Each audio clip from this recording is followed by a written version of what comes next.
What does the Bible say about the river of life? Imagine a stream so pure and full of life that it flows from God's throne, bringing healing and renewal to everything it touches. That's what the Bible describes as the river of life. It's a powerful symbol of God's eternal presence and his promise of restoration. This imagery shows up in the last chapter of Revelation, where it paints a picture of the future.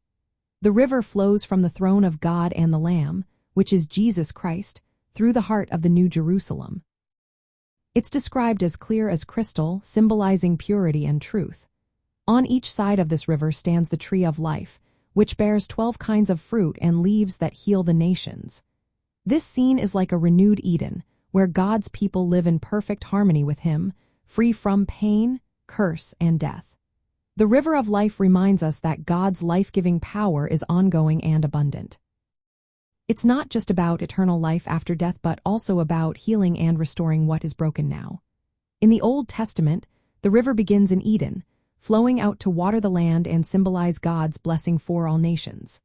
Later, in Ezekiel's vision, the river flows from the temple, turning barren places into lush, fruitful lands. In the New Testament, Jesus talks about himself as the source of living water that quenches spiritual thirst forever. When he speaks to the Samaritan woman at the well, he explains that whoever drinks the water he gives will never thirst again. This water is salvation and eternal life, offered to everyone who believes. The final picture in Revelation shows that this life-giving river will flow forever in the new creation. It's a symbol of hope, showing us that God's presence will fully restore and renew everything. It encourages believers to trust in Jesus, the source of this living water, and to share his love and healing with others. The river of life is a reminder that God's eternal life, his presence, and his healing power are always flowing, from Eden to the new heaven and new earth.